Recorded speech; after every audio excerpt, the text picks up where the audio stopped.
আলহামদুলিল্লাহিল্লাযী ওয়াহাবা লি আলাল কিবারি ইসমাঈলা ওয়া ইসহাক ইন্না রাব্বী লাসামিউদ দুআ। ইব্রাহিম আলাইহিস সালাম দোয়া করেছিলেন, রব্বি হাবলি মিনাস সালিহিন, হে আমার প্রতিপালক তুমি আমাকে সালেহীন সৎ সন্তান দান করো। এটা আল্লাহর নবী ইব্রাহিম আলাইহিস সালাম আল্লাহর কাছে দোয়া করেছিলেন, আর আল্লাহ সুবহানাহু ওয়া তাআলা তাকে সন্তান দিয়েছিলেন ইসমাঈল, ইসহাক। এবং ইব্রাহিম আলাইহিস সালাম তাই বলছেন, আলহামদুলিল্লাহিল্লাযী ওয়াহাবা লি আলাল কিবারি ইসমাঈলা ওয়া ইসহাক, আমি প্রশংসা করছি সেই রবের যে আমার এই বৃদ্ধ বয়সেও আমাকে তার পক্ষ থেকে যেটি উপহার দেওয়া হয়েছে সেটা হচ্ছে ইসমাঈল, ইসহাক। ইন্না রাব্বী লাসামিউদ দুআ, নিশ্চয়ই আল্লাহ সুবহানাহু ওয়া তাআলা দোয়া শ্রবণ করেন। অতএব প্রত্যেক ওই নিঃসন্তান মা ও পিতা, যারা মা এবং পিতা হতে পারেননি, প্রত্যেক ওই ভাই ও বোনকে বলছি যে নিরাশ হবেন না।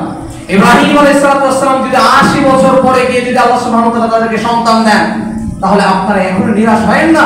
সন্তানের জন্য তাবিজ কবজ করার কোনো প্রয়োজন নেই। সন্তান পাওয়ার জন্য আপনার পীরের কাছে যাওয়ার কোনো প্রয়োজন নেই। সন্তানের জন্য আপনাকে মাজারে যেতে হবে, অমুক করতে হবে, এই নিয়ত করতে হবে, অমুক মানত করতে হবে, এই সমস্ত কিছুর কোনো কিছুর প্রয়োজন নেই। একটা দোয়া ইব্রাহিম আলাইহিস সালাম করেছিলেন, রব্বি হাবলি মিনাস সালিহিন। জাস্ট এই একটি দোয়া আপনার করণীয়। আপনি একটা দোয়াই আপনি করবেন আল্লাহ সুবহানাহু ওয়া তাআলার কাছে, আল্লাহর কাছে কান্নাকাটি করে, আল্লাহ সুবহানাহু ওয়া তাআলা আপনাকে অবশ্যই সন্তানের নিয়ামত দিয়ে আপনার কলকে পরিপূর্ণ করবে ইনশাআল্লাহ।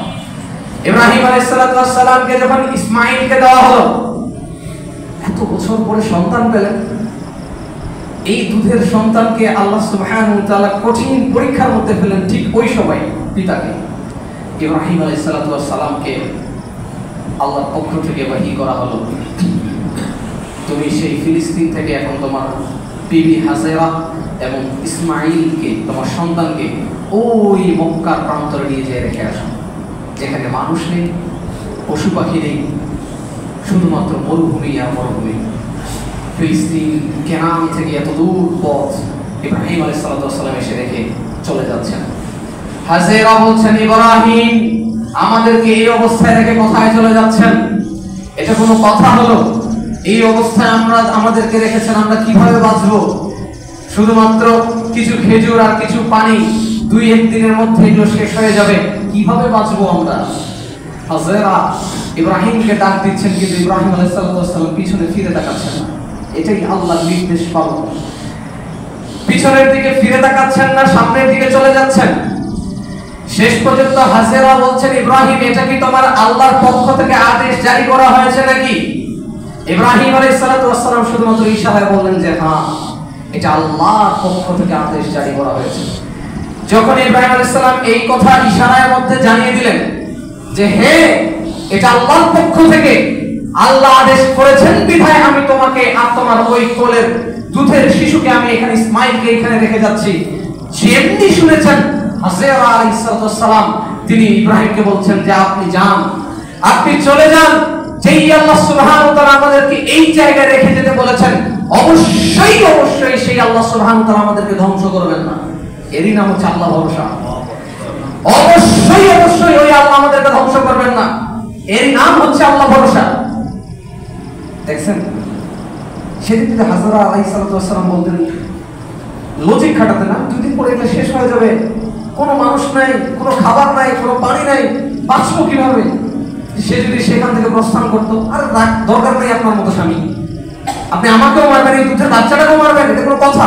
লজিক্যালি যদি চিন্তা করতো সেদিন হাজেরা আলাইহিস সালাম, এবং তিনি যদি সেখান থেকে ইব্রাহিম আলাইহিস সালাম চলে যাওয়ার পর তিনি যদি চলে যেতেন নিজের সুখের আশায়, তাহলে কি এই যে হাজেরা আলাইহিস সালামের মাধ্যম দিয়ে সেখানে বনু জুরহুম গোত্র আসলো এবং ধীরে ধীরে জনপদ হলো, মক্কা হলো, কাবা হলো, এবং এত বড় জনপদ আজকে আমরা দেখছি সৌদি একটা কান্ট্রি, একটি রাষ্ট্র আমরা দেখছি, এটা কি হতো? এই জনপদের সূচনা হতো না। হাজেরা আলাইহিস সালামের সেদিনের ত্যাগ, সেদিনের আল্লাহ ভরসা, আজকের এই মক্কা, আজকের এই কাবা। একজন নারীর এই ভূমিকাকে আপনি অস্বীকার করবেন কিভাবে? একজন মায়ের এই ভূমিকাকে অস্বীকার করবেন কিভাবে? কত স্বামী আছে যারা দিনের পথে চলতে চায় কিন্তু স্ত্রী সাপোর্ট করে না, স্ত্রী ঠিকই বেপরদায় চলে।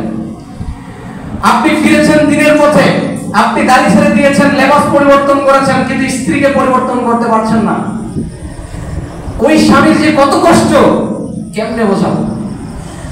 আবার কোন স্ত্রী দিনের পথে ফিরেছে বিবাহের পরে, কিন্তু স্বামীকে ফেরাতে পারছেন না। স্বামী হয়তো অ্যাডিক্টেড, স্বামী হয়তো সালাত পড়ে না।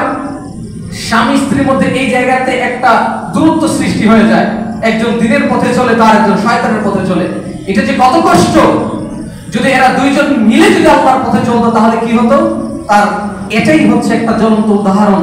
ইব্রাহিম আলাইহিস সালাতু ওয়াস সালামের আল্লাহর পক্ষ থেকে ইব্রাহিম আলাইহিস সালাতু ওয়াস সালামকে বলা হলো, তোমার পরিবারকে রেখে এসো। পরিবারের আগে আমি আল্লাহ, সন্তানের আগে আমি আল্লাহ, স্ত্রীর আগে আমি আল্লাহ।